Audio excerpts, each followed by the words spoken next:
nothing, man.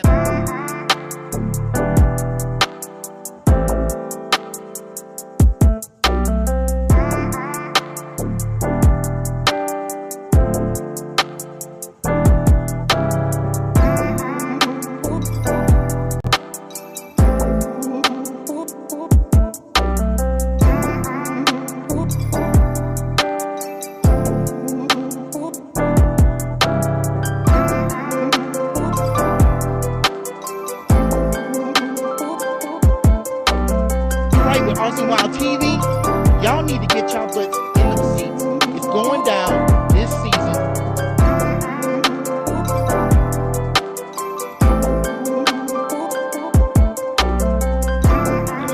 Man, I heard you was here. I was sitting over here stalking you over here on the side. I was like, you know, I can't get out of here without getting this interview.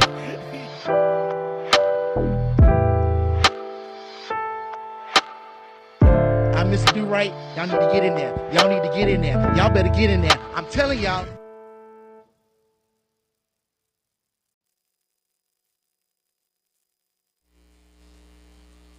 All right. Sound check, can you hear me? All right. Welcome to the topic is I am your host, Mr. Durite, Kevin Stewart. If you did not know. Okay, I swear I know what I'm doing, so bear with me. So, tonight we are joined by someone whose journey goes far beyond the football field. Storm Woods is a former Oregon State standout who has transformed into a dedicated coach, mentor, and entrepreneur. As the SPT coordinator and running back coach at Henderson High School, yes, sir, in Pflugerville, Texas, he's shaping the next generation of athletes. Beyond coaching, Storm is deeply involved in youth development through initiatives like Stay Dangerous 7 vs. 7 and the Athelight. yes, sir.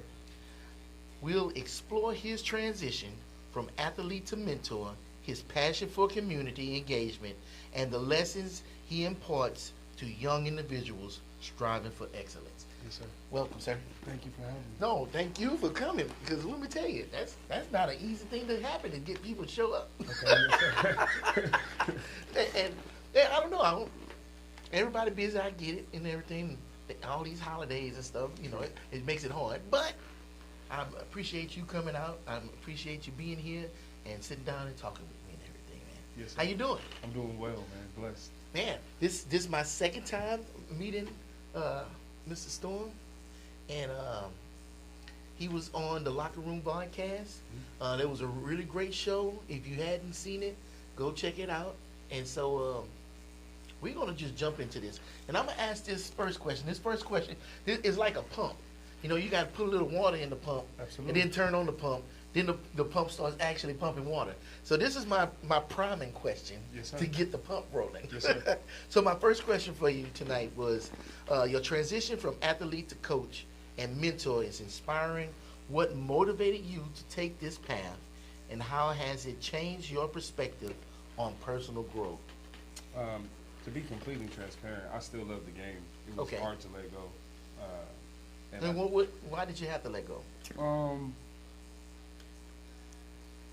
Basically, it was at a fork in the road. Okay. I was an NFL free agent, Mm-hmm. so you really don't get paid unless you're on the team, right? So Understand. kept getting cut.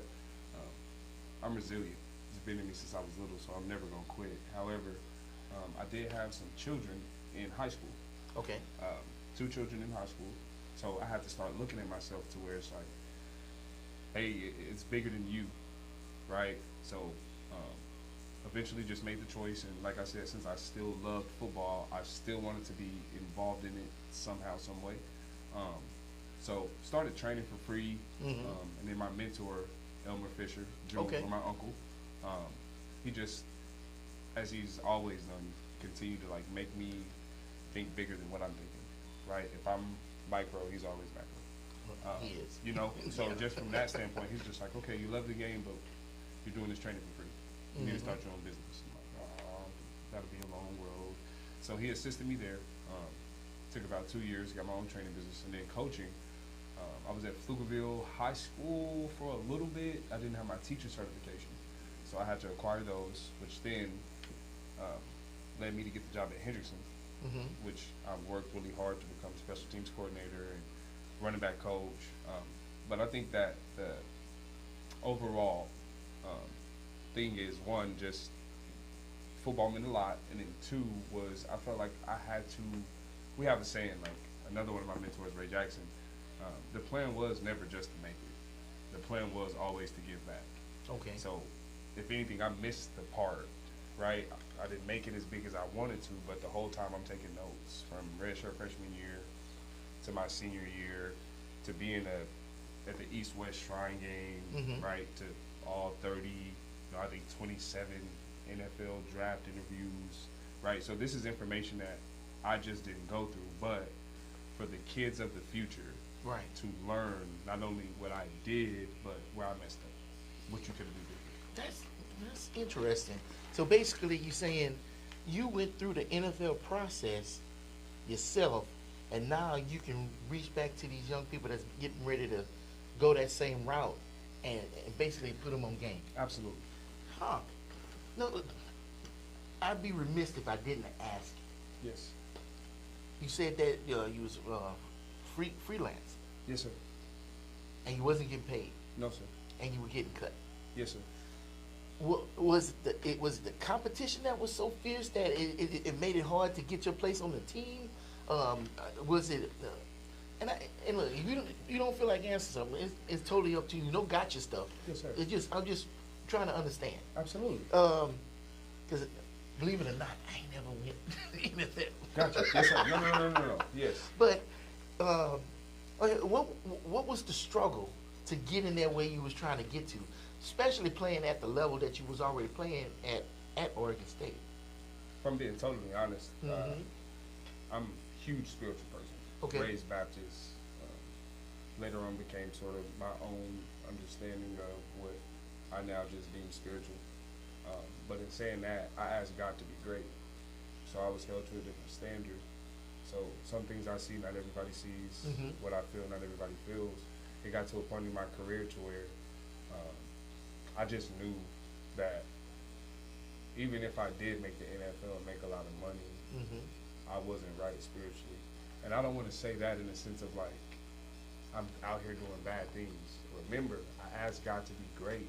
So when you ask God to be great, there are different things that you are going to be held accountable for, right? So having a daughter at 16, I'm not like these other guys in college who can do whatever they want. I thought I was. I tried it, but at the end, it all caught up to me. So that was actually like the beginning of, I like to say, a rebirth for me. Okay. To where my perspective changed, my goals changed, my life really changed, and it's sort of like a never-ending cycle. But the biggest thing for me was just that piece. It wasn't really the football. To me, like the spiritual piece is internal. So as it continues to go on, it'll manifest externally differently. For me, it manifested through injury. And I'm just blessed enough to be able to catch it. Okay. And what I mean by injury, spiritual injury, if you will, I never got hit. Like I was on air. Like there's no defense. And I'm getting hurt twice while I'm having a good camp. So for me, like, obviously I want to keep trying. This is something I've been doing since I was little, but you got to pay attention to the signs, right? And as I continue getting to the end of my career, again, it's the end. I think consciously as humans, we know when we're at the end of something, whether we want to admit it or not. Right. So with me, the writing was on the wall, and I didn't foresee that he was building me for who I am now, right? So I had a hard time letting go, right? But still stay in shape. I had a great job. Was working at Capital Right Thursday through Sunday, making some decent money. 14-hour days. At the end of the day, I would go to the field and run. So for me, it was like, I'm really tired. I want to go home, but I find myself just at the field still. So it's like, okay, something's calling me, right? Let's deep dive this and continue there, which brought me here. Coaching, being a mentor, but most of all, just like sports and movement is just my language. I don't want to say it's my life. It's the way I connect and that's how we go from there. Okay. And so while you're doing all of this and making this transition, you say you have your family at home. Yes, sir. How was that? Especially you said you had your family while you was in school. How was that taking care of them back home and still taking care of yourself on the field and in school? That was one of the. I'm not going. It used to be embarrassing for me, because, like I said, having a role model like Elmer, Mm-hmm. Elmer Senior, guys who just always step up to the plate. There's no excuses. Like, you would never know that they have struggles if you didn't talk about it. I mean, Right. we're obviously we know, but it doesn't show. Right. Right. So coming from that lineage, for the long time, I felt like I didn't do it. I was 16, 17, 18, 19. I mean, I'm calling here and there. So as much as I thought I was doing, I really don't think I was doing much. Even when I would come home, and this is just me being transparent, I think that one thing, like you said, it's one thing to get on here and have an image, but then when you speak in truth, I think it does something that only the truth can do. So for me, Will like help you release. absolutely. Gotcha. So for me, like being young, I would be home, see my kids for like a day, then I'm going to party, then I'm going to do other things that other collegiate athletes are doing, which now is why I don't do the partying. I don't do the. I did that at a very high level, Right. and that's so my partying now is going home and partying with my daughter, going home and turning on Gracie's Corner, and going home like that. That's and I'm not just saying it for the podcast. Like that's what gives me joy. Right. That's what gives me light, love, Mm-hmm. vitality. So, yes, sir. Okay. And so you open the mind. Like I said, that first question just primes the pump. Yes, sir. The real conversation comes Yes, forward. sir. Absolutely. So while you were in school and you had those short visits, the phone calls and things like that, did they put a strain on your relationship with you and your kids? My daughter, yes. My Yeah. son, I would like to think, not as much. Mhm. He's younger. He's watching it. He's more into sport. So him getting to see his dad play on TV was awesome. Getting to play against UT. He came down to the.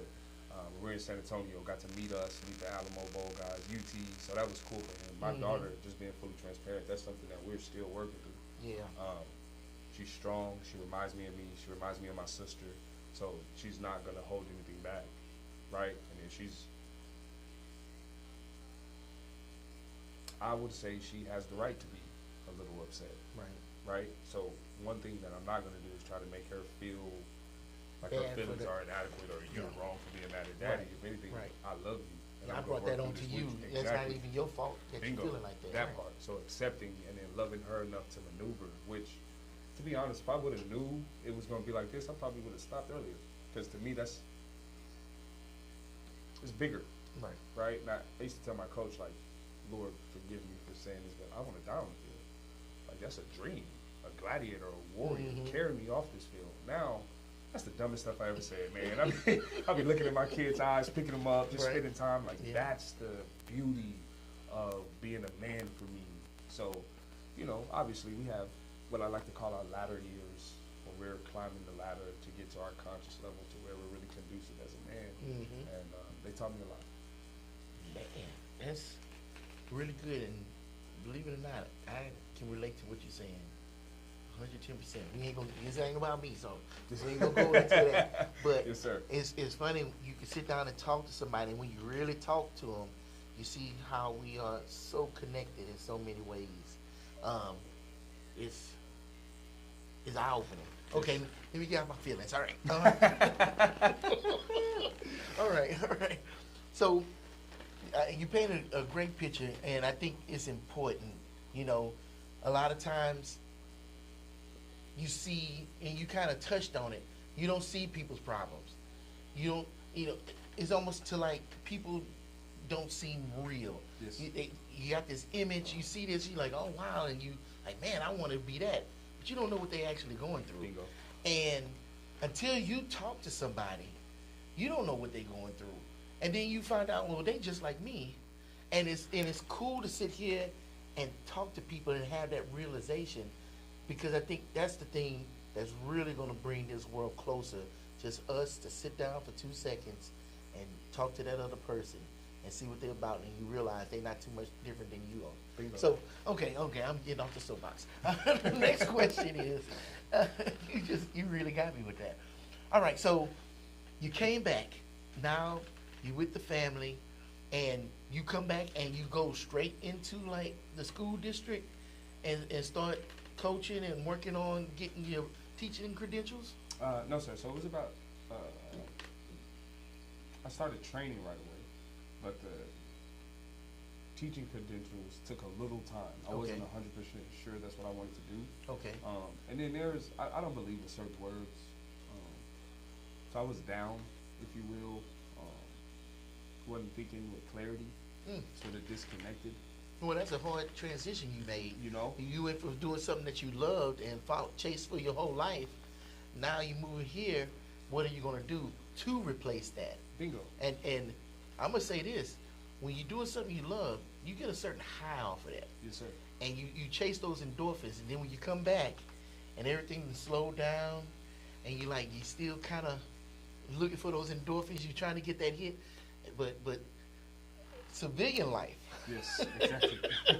does not have those endorphins at all. That is true. So yeah, I get it, and you down. Like I said, the more we talk, the more I can relate to you. I was in the military. Once I got out the military, started working civilian life, it was boring. Got you. People didn't have the same get it done attitude and sense of urgency, and it was like, man, what are y'all doing? Why y'all standing around? We need to get this.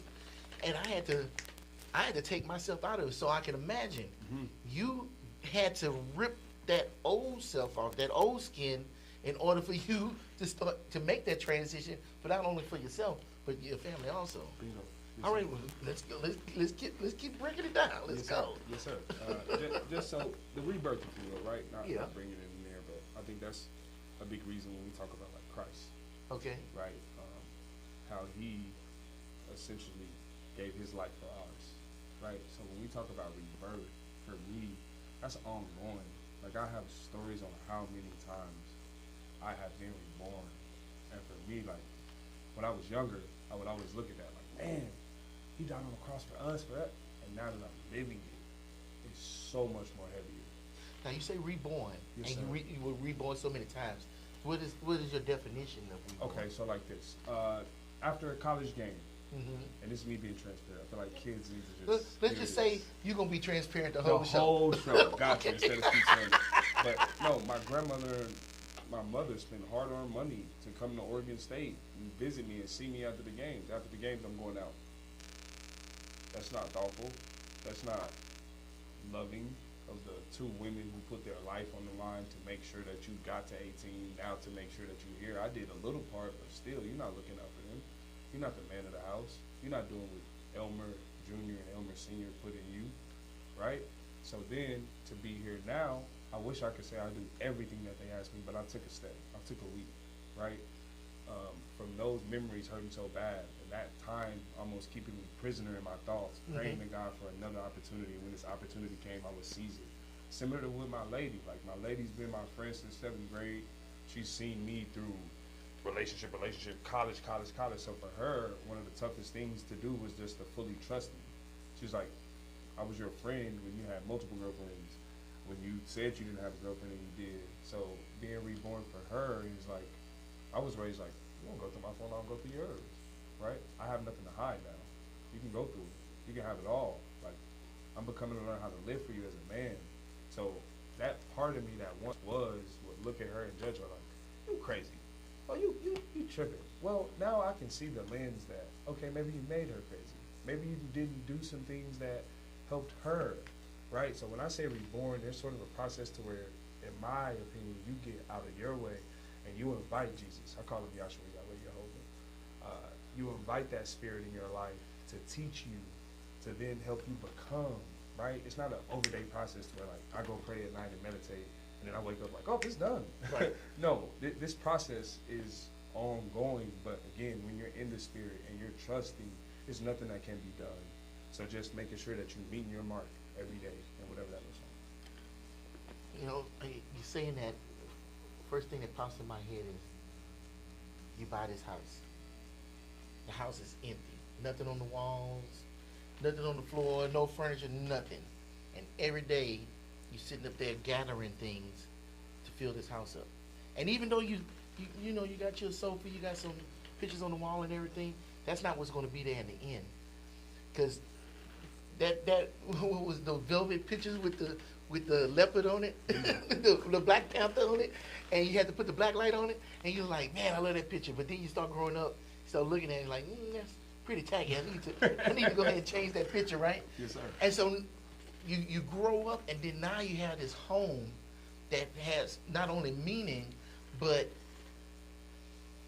a sense of self in it. Yes. And I think that's that rebirth you're talking about. Yes, sir. You was doing your thing, but now you took a step back, you worked on yourself, you moved that dirty couch out of there, and you said, look, I need to do better. Let me go ahead and get this sectional in there with the sofa bed. That way it'll be more functional for not only myself, but my family. Yes, sir. I know that was a lot to say, but I don't know. When you were talking, all of that ran through my head. So I love this conversation. Yes, sir. Me too. Me too. Flowing. I'm just curious. Have you done a lot of interviews? A lot in football, yes, sir. Yeah. When you did all those interviews, when they interviewed you, did they feel like they were talking to you, or they were just talking to get you to talk about football? So backtrack a little bit. My first ever interview was, I want to say, as a sophomore or junior at Pflugerville High School. Coach Herman at the time, the head coach, didn't allow young people to talk to the camera. Might say something crazy, they regret. Well, I was talking, and the cameraman asked me, "What's your favorite part of school?" I tell him physics. I'm a big science guy, I like maths, so I tell him this. Well, that's not really, a good topic. So he's like, "Give me something else, right?" And I'm like, "Okay, I like girls." Well, what he does, he cuts the physics, he cuts the math, and put, "I like girls." Well, my grandma was livid. So from there, we start training every single day. I would train, she would ask me 10 questions. I'd have to answer the 10 questions, and then what we learned was, this is your interview. Mm-hmm. No matter what question they ask, if it doesn't sit right with you, you don't have to answer it. Or you turn the answer. You give them a compliment. You start saying different things to allow your information to still get out. So I was trained at a very young age with my grandmother. Okay. But no, in football, it was similar then. So from high school, every football question, let's say I didn't like a question at the time, I had a tactic when I was younger. I would say, "Excuse me, can you repeat that question, please?" So now I have time to think over what I'm going to say and how I'm going to reframe it in my head. Right. But no, definitely have reporters that do that stuff. And then as you continue to grow, you know that reporter, right? It's sort of like that bully in high school, or that person you want to stay away from in high school. So when that reporter starts talking, not saying you're rude or anything, but you don't give them no clickbait. You're very short and to the point. Right. Yeah, I've noticed that with a lot of athletes, when they talk, they just precise. They just say what they need to say and get out. Bingo. Because anybody is looking for anything on somebody that has potential to be somewhere. Yes. Because they'll hold on to it for years. Yes. And then next thing you know, this dude, he's getting signed to a $10 million contract, and this soundbite from 4 years ago pops out, and the next thing you know, you done lost your whole opportunity over some stuff that you didn't even really say. It just sounds bad because it's taken out of context. Yes, sir. Yeah, fair enough. So that's a great question. So your grandma helped you with that and made you better when it came down to those situations. Is that something that you do in your training camp? Yes, sir. That is sort of like my homegrown guys. So the last two guys that were there, Bryson Batts, Trey Hill, those guys who have been with me for a very long time that I consider family, that is the next tier that we do offer. It will be available to most soon, right? But I'm an honest guy. I don't like trying to get rich off of one parent, but at the same time, I do have a business. So, if your kid, and this is just me being honest, if your kid isn't really going and getting interviews or doing that type of thing, you still can stick around, but I would just hope you understand, this is probably framed for your communication. Okay. How are you going to communicate with your coworkers? Oh, you're saying individual lesson just for you. Yes. So it's not a one size fits all. Bingo. So gotcha. Approach this more so as a workshop today. While the other one who is going to the University of Texas or going to Texas Tech, hey man, what I'm giving you is validity. This is class 101. What I'm telling you, you need to take notes on, you need to rehearse it, and then from there apply it, right? But I'm not a big, like you said, one shoe fits all guy. Mhm. I am a big, though, we can make this more than just what the flyer says it is, right? Right. Just come run, run laps and stuff like catch the ball. This is more of a like a mentor session. Is molding you for the thing that you want to be. Yes, sir. Yeah, the catching and the running is one part of it, but once that's done, then everybody else is going to want something else from you, Bingo. and you got to make sure. So, with that said, in your program, not only do they get the media side of it, but they throw a lot of money at young people that really haven't even fully developed their frontal lobe to make those good decisions. Do you help them to navigate the financial and the pressures and all those things in your training camp? So it depends how close we are. Okay. I always respect the parents. Fair enough. They're first and foremost, so sort of talking to the parent. If the parent wants me to, absolutely. Okay. If the parent more so says, I got this, hey, Okay. nothing to say. Well, I don't know how. Well, I'm just gonna say I'm looking at the camera. I don't see how any parent can say they got this if they ain't never done it. Like you don't know what you even in store for. So, if I was a parent and I know you've been through those trials and tribulations, I'd rather have my kids sit up here and get that knowledge from you because you've seen it firsthand. Bingo. And you've been around people who've seen that information firsthand Yes, or sir. been in that situation. So I don't know. I think that's kind of foolish. And you could say I said it. I said it. He didn't say this. I said that. I think a smart person finds the capable and talented people to do the job because you can't do it all. Absolutely. Right? I'm just saying. So I hope that got to who it was supposed to be for. Because I don't know why it even came out my mouth. But somebody needed to hear that. And I hope you take that because I think it's in your child's best interest. Because I think, if you look over history, and I'm going to stop babbling because this is his show. You look through history. You look at the Jacksons. Yes. You know, you look at the Knowles. You look at different families that's big and how they kind of messed up their kids because they were running stuff. Sometimes the best thing you could do is just be their parent and not try to be everything and find the best people. Like that should be your job as a parent, to find the best people. Like sit down with you, find out who you are, what makes you tick. Right now, just this little short conversation, I would feel comfortable with you, with my son, telling them these things. And then I can always ask myself, okay, so tell me what you learned today. There we go. And then not only is the child getting the information from somebody that's lived it, but now I'm part of the child's life because I'm trying to figure out what's going on because I don't know. Yes.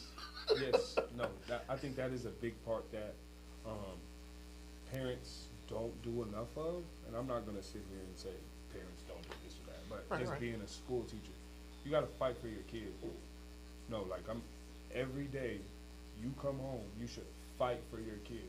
You should sit down, turn your phone off, and have a real life conversation with your kid. The stuff kids are being exposed to, the stuff that gets swept under, like, I'm solution oriented. Mm-hmm. So it's hard for me to say, TikTok did this to my baby. No, they didn't. It's not TikTok's fault. It's not the internet's fault. It's not.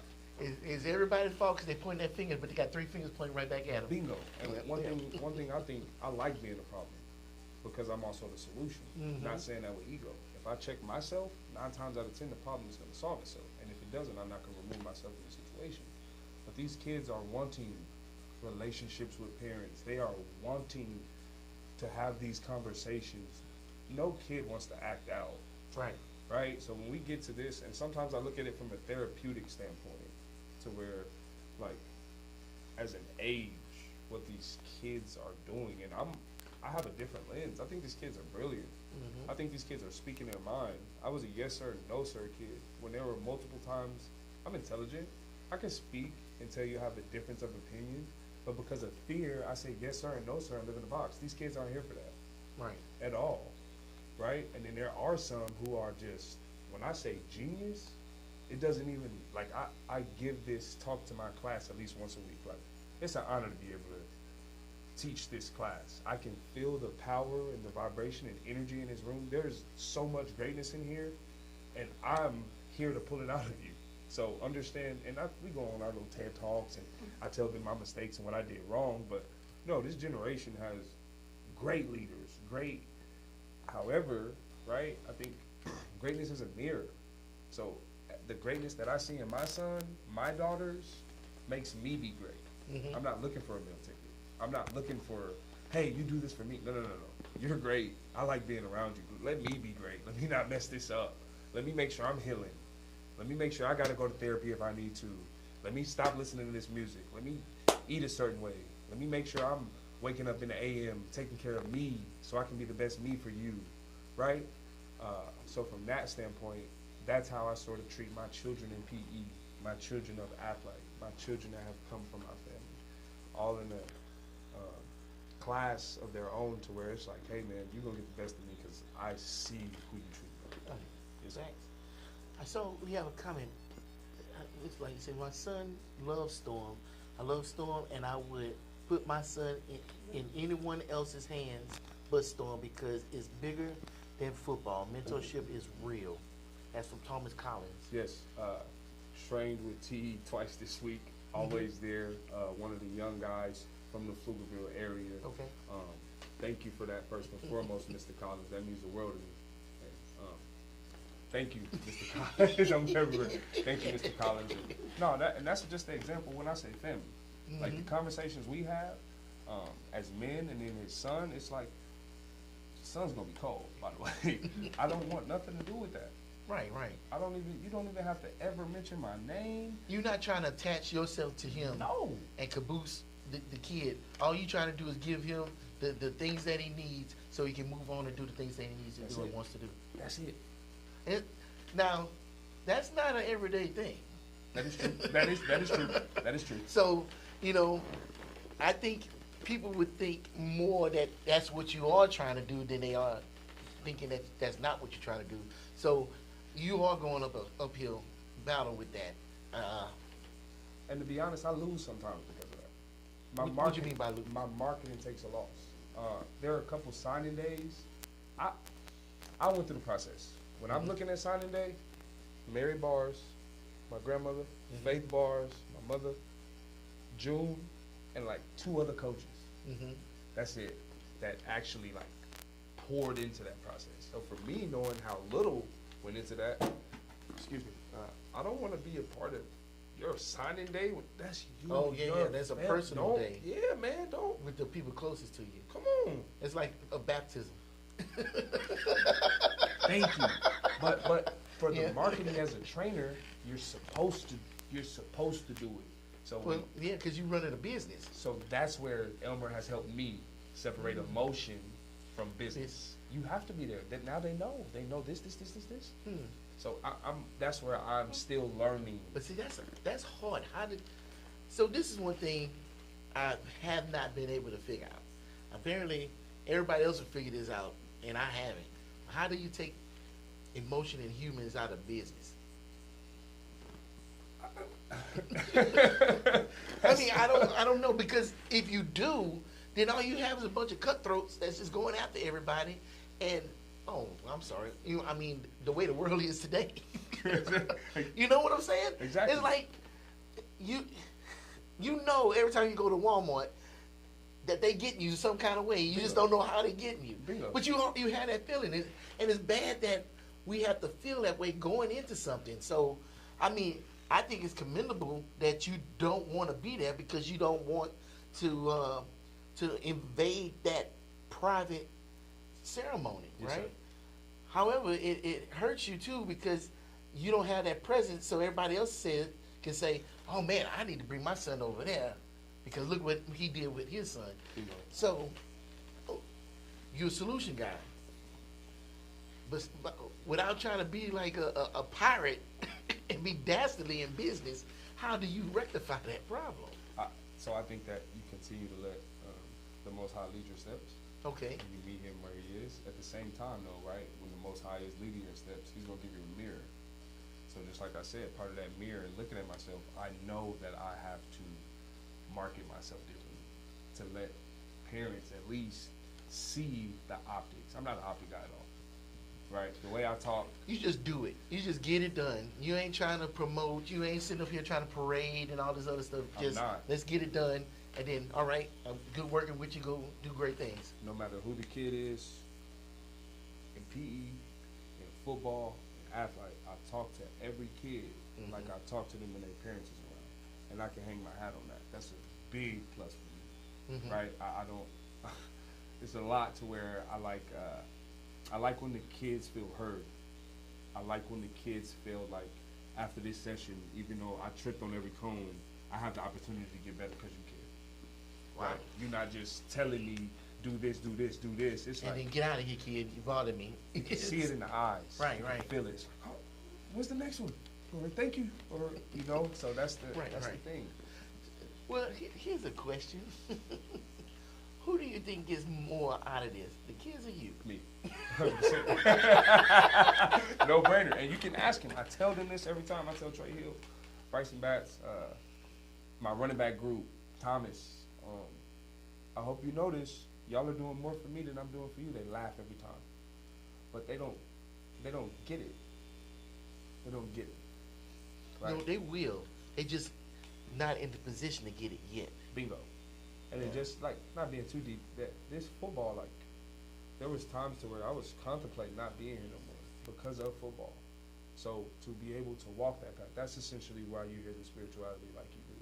It's not that I am a theologian or I study my word hard. I've studied multiple religions, but there was a point in time to where football was over, and I thought that was my identity. So I Right, didn't want right. to be here no more. You get where I'm getting at? Oh, okay. So You get- if you don't have football, there's no sense for you to be here anymore. Bingo. Gotcha, Forgetting about my gotcha. kids, forgetting about my family, forgetting about my legacy. I was in a dark place. That's why we Mhm. have Athelight. So kids never, you can't get in a dark place. This is a game. Right. Can this game change your life? Yes, but this is a game, Mm-hmm. right? The biggest game is life. Yes. So if this game is like this life game is like this, every kid must know it, right? So for me, it is the little nuances that people may look over. Oh, we can yell at this guy. We can do that. You can't yell at a plant. And that's what I stand on. You can't yell at a what? You cannot yell at a plant. What happens if you yell at a plant? It will not grow. So if we're trying to grow young men, right, what are you yelling for? Right. To me, what I hear, is it a part of the game? Yes. However, what's also not studied is the effects, Right, right. right? So Right. if you can be able to discipline somebody without yelling, I think that's the best benefit. I think that's what you associate yelling with discipline. You know, I think we all do that in a way, And I'm guilty too. but yeah, yelling always produces negative results anyway. Either the person doesn't want to do the thing that you want them to do, Bingo. or they lose faith and trust in you because you're yelling. So, yeah, you have to come a different way, but it's harder, and nobody really wants to do the hard thing. It's easy to yell. So, yeah, I feel you on that. You know, sometimes quiet is louder than yelling. You know, and especially with kids, not saying nothing is harder than sitting up there yelling at them. Absolutely. Because they think you're disappointed, and next thing you know, I can do it again. I'll do it 10 times harder. And you want to say, no, calm down, but you're like, let me just stay quiet, and let me see what you can do. Yes, sir. And next you know, boom, and now they're getting it. Boom. Just because they don't want to disappoint you. Yes, sir. Because we didn't want to disappoint our elders. Bingo. And it goes down and down and down. But you don't need to sit up here and yell at somebody or belittle them to get those same results. That part. Now, I'm not going to say some people you got to yell at. And that is true, right? It don't sink in unless it's at 110 decibels and it's hot breath on the face. But they few and far between. True. Yeah. And my one thing is too, like, obviously, you got sometimes it's the certain kid that needs it. If you do yell, you have to go back. And Yes. that's how we are in Hendrickson. We're going to be hard on our kids. Sometimes there are short spans where we do have to yell because we don't have that much time. I've told you 10 times already. Son, you came out here with your Crocs. We're at football practice. I got to get on you. You know what I'm saying? So after I get on you though, and we're back in that locker room, my job is to make sure you understand right why I raise my voice, right the urgency, because the last thing I want, and this happened to me, right? Sometimes you got to go get your own clarity. So I didn't understand seeing certain things because you put people on pedestals and they do it. You think I'm supposed to emulate it because they're on a pedestal. Mm-hmm. Well, if you put people on a pedestal, you're going to have to take them off that pedestal, and that's a process within itself. Mm-hmm. So with me removing some false idols, if you will, off of pedestals, I got to see like, oh wow, I act like this because of this. I thought this was actually conducive. Oh wow, I thought this was love. Oh, I thought this was self-care. But see, you got a lot of self-reflection in you. You probably had that for years, but a lot of people can't even spell self-reflection. I mean, I don't know. I mean, I'm hearing that in everything you're saying. You always step back and you look and you evaluate, and then you come back, as you said, reborn. Yes, sir. So how do you teach that self-reflection? Do you teach that in your training camps? Absolutely. Absolutely. Okay. It's sort of like we have an Athelight blueprint to where all of this is, I have a book. I have things that I have not released yet to where it's a lot of the ideologies, the concepts that I feel like should be a way for the world. This is just not just me hoarding it like I'm the smartest. No, this comes through me. I want to share with y'all. I wouldn't want them to reach reflection in the way that I received it. The reason that I reflect so well, right? Exactly. I know exactly what you mean. You know what I'm saying? You don't want them kids to have to go through the crap you went through just to learn the same lesson. No, and that's why I do it. So my biggest thing I couldn't understand was like, you can't, like my grandmother's having to sit me down and say, it's okay, baby. And I probably look, I need to be at a war. I'm like, Grandma, I have nothing? Like you're telling me from 4 years old, the work that I have put in, I have nothing?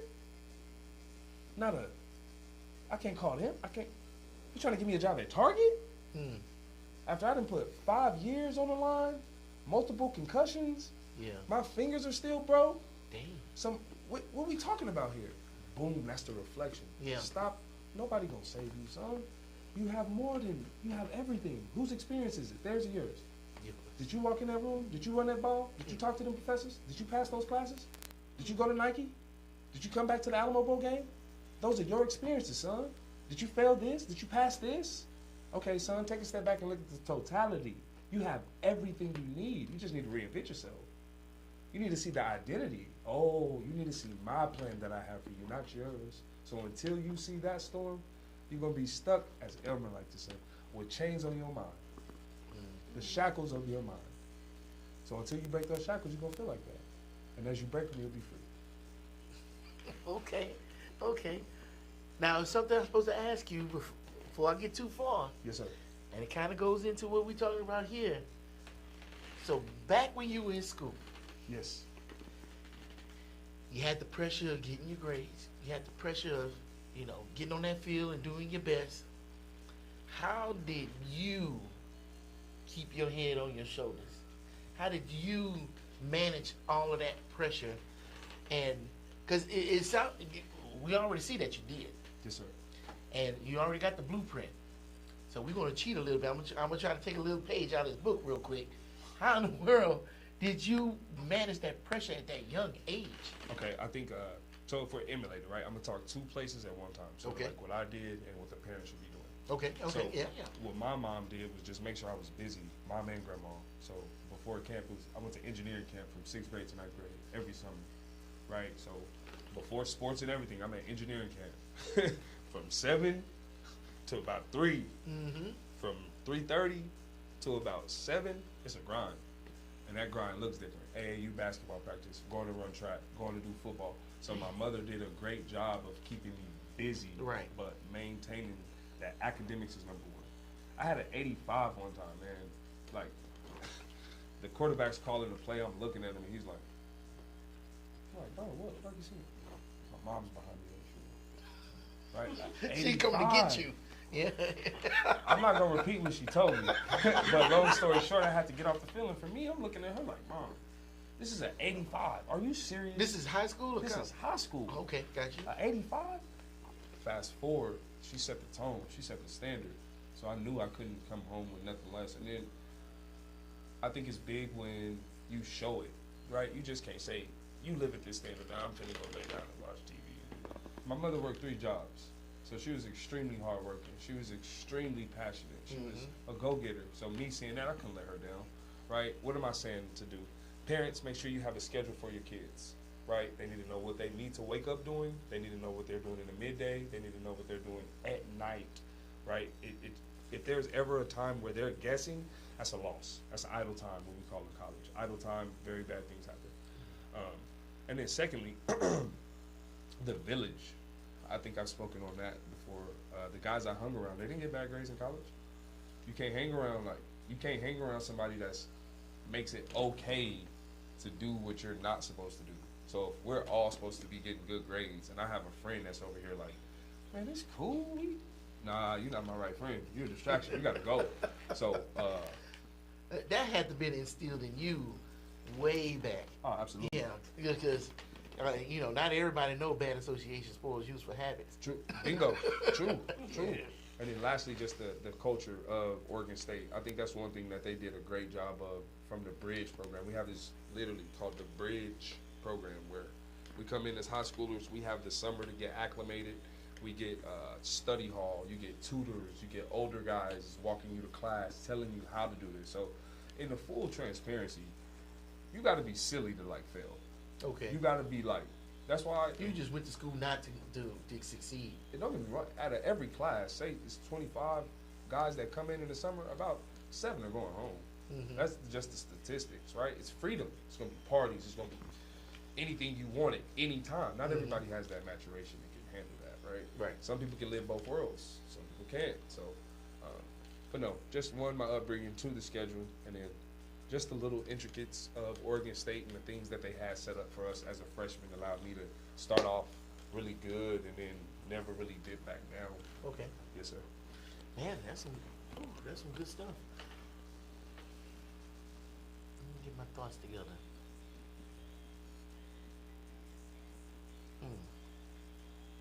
Tell me something you want to tell me. I'll say this. For the city of Austin, right, I think we should really pay attention to what just happened. We What just literally had 4 guys going to NFL draft, Okay. right? That's unheard of. What schools did they come from? Maynard, Okay. Conley, and LBJ. Oh, Makuba was LBJ. Makuba, LBJ, Jade went to Conley, and then Prince and Taj went to Maynard. Okay. So for the Austin area, Well, 2 kids from Maynard? 2 kids from Maynard. Wow. With some more too, hopefully, that are Right. doing really well in college. So for the Austin area, what I want to say, let's not reinvent the wheel. Let's not do that. Okay. This is literal history for Austin. A lot of times, it's Dallas. Right. Houston. It's Houston. Mm-hmm. This is Austin, Yes. right? Support these guys. Go to their camps when they have them. Buy their jerseys if you can afford it. Mm. Make sure your kids are watching that game. Why am I saying this? Yeah. It's different when your hero lives in your hometown. I got to I'm getting a little emotional. I got to literally play for my hero. Okay. I got to see the Fab Five. Yeah. I got to wear black socks. I got to wear big pants. I got to play for Ray Jackson. So what that did for me made my dream real. So now when coaches are telling you, oh, he played running back? He like a duck, man. I'm with Ray Jack here, bro. He went to college, I know I'm going. you can't stop this. The confidence level. I'm looking at grown men. Right. Like, come on, man. You couldn't hold me. Grown men probably tear me up, but the confidence level. And then lastly, like I just said, right? I think sometimes as ego sets in as humans, it makes us not want to see what's there. Mm-hmm. Right? It's there already. They have the blueprint. They did 4 years of college. That's tough. They didn't get in trouble.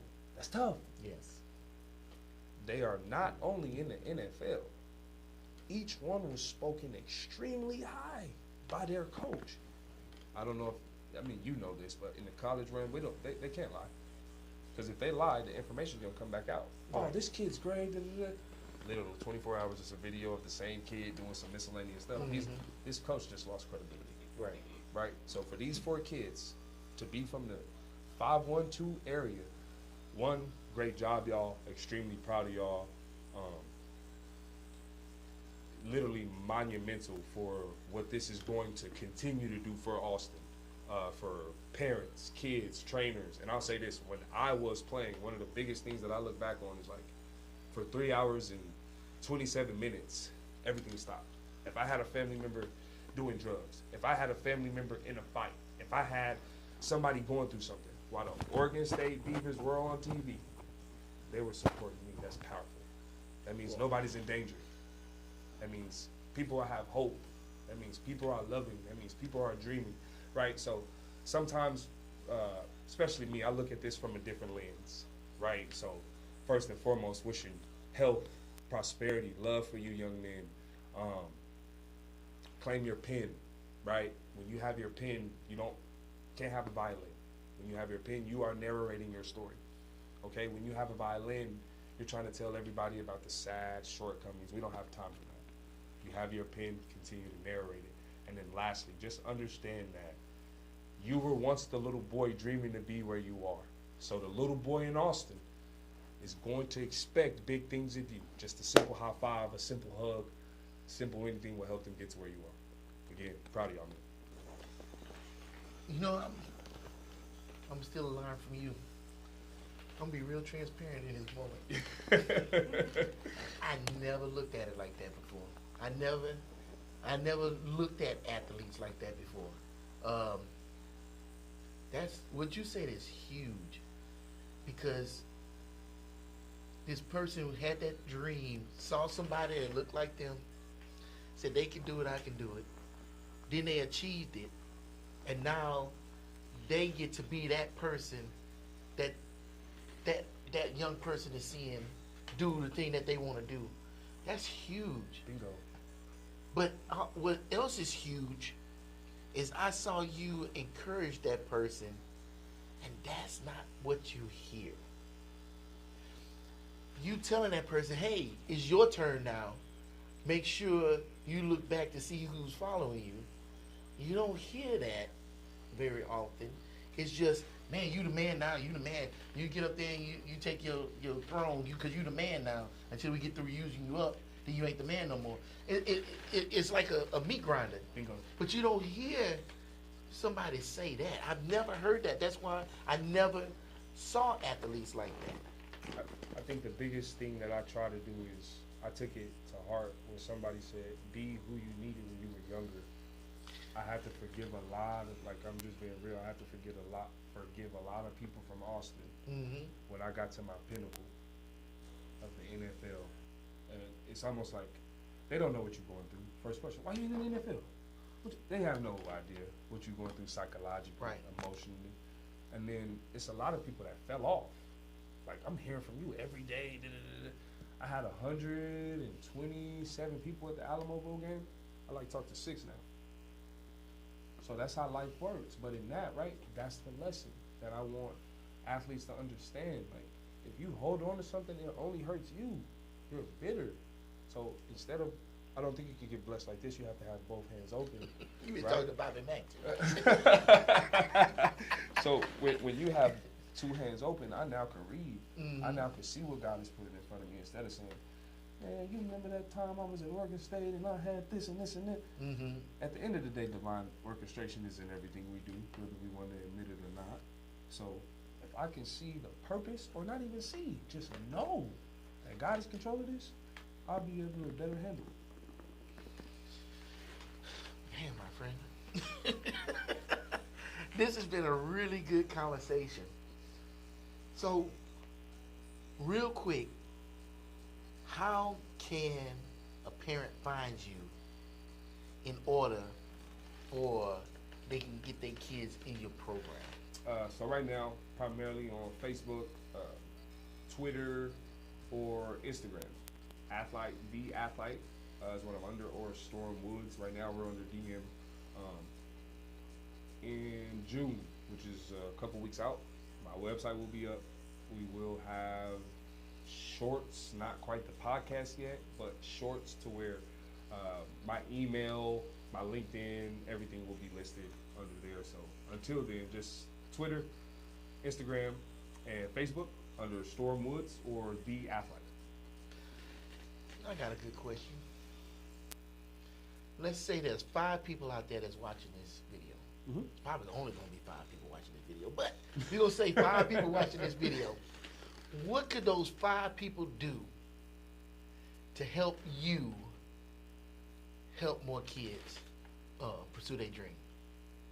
Okay.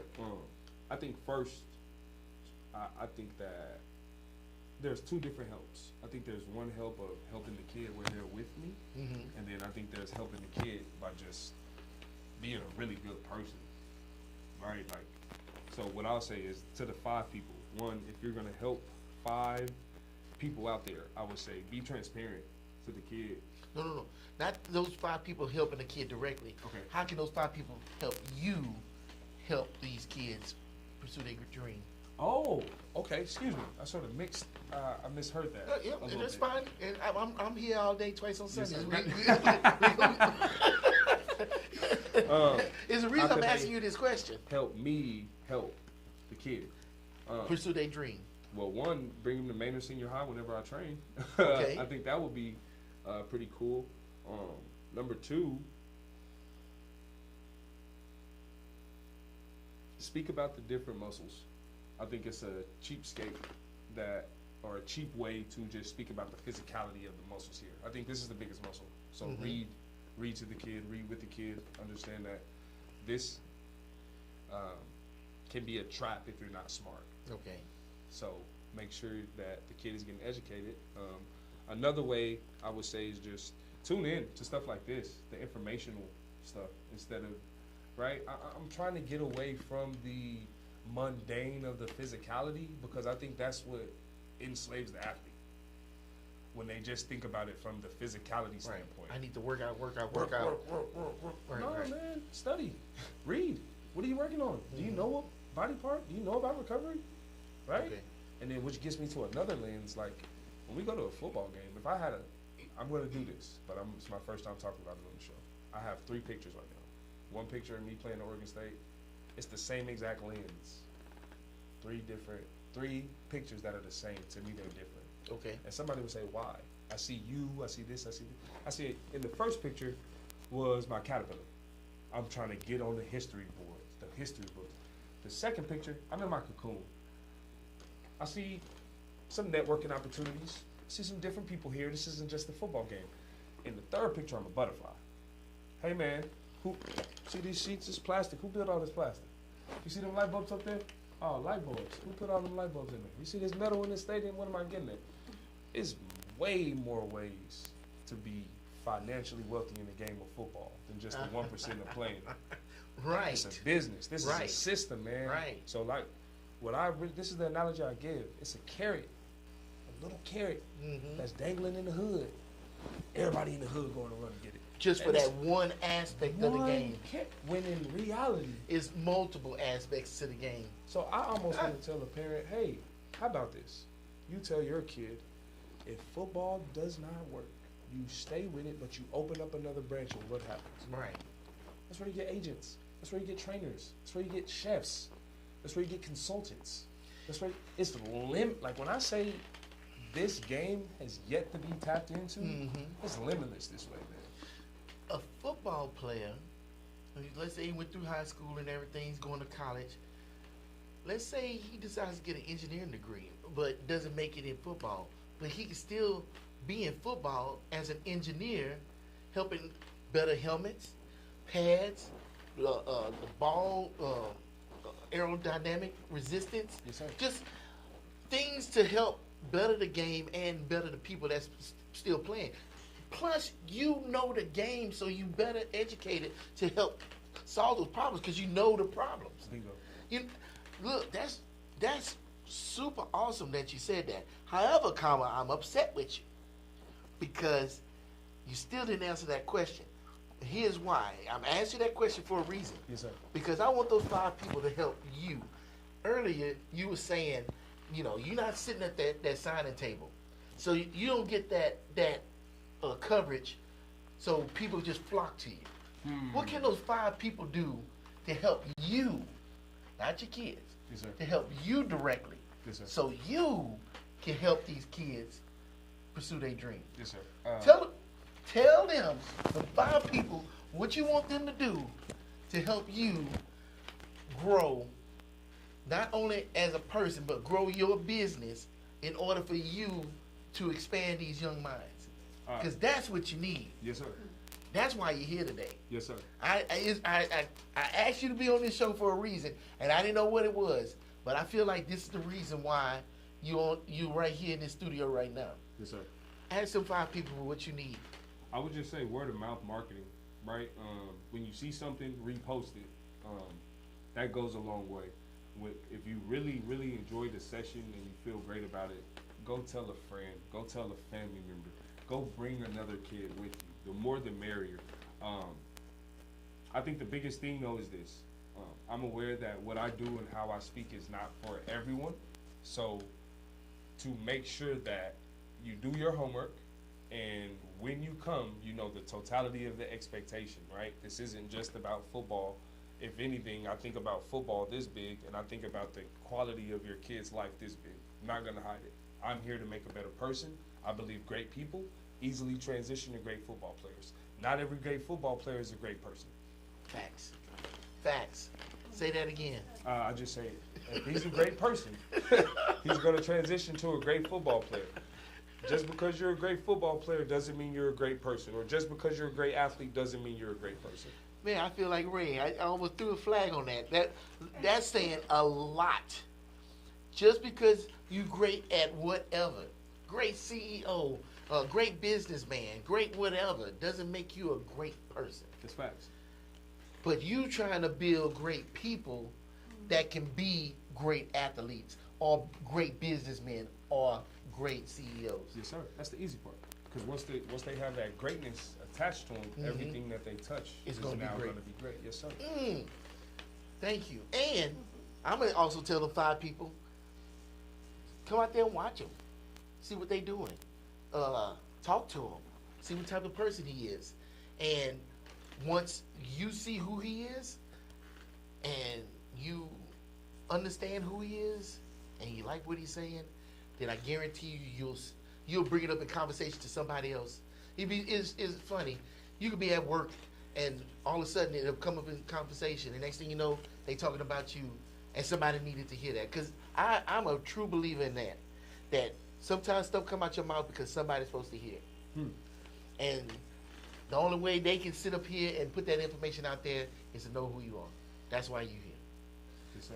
And your mentor is right there. He says, that is an awesome word. Which word is awesome? Oh, man. That's Elmer Fisher. Appreciate you watching. But I have enjoyed talking with you today. I wish you the very best at what you're doing. These young people need you. There's so much stuff out here against them, and it's so little for them. I'm glad you part of that force that's trying to be for them. Absolutely. You are who you are. You went through what you went through, but I'm glad you went through it for you to be the person that you are, to get these people where they need to be. You know, Yes, sir. people. You know, everybody wants to be CEO. You don't ever hear nobody say they want to be a garbage man, but we need that garbage man every single day. True. And that garbage man go through some stuff, but you know what? Rain or shine, he still get up. Yes, sir. He still do what he got to do. Yes, sir. And we still able to move forward. And if we didn't have him, our world would be terrible. That's factual. So, I ain't saying you're a garbage man, but go forward and do great things, sir. Yes, sir. Because we need you. Yes, sir. And we need y'all too. I appreciate y'all watching this video because there's a million of them out there that you can be watching. You could be on TikTok just flipping for hours, but you stopped, you decided to watch this, and we appreciate you. And until next time,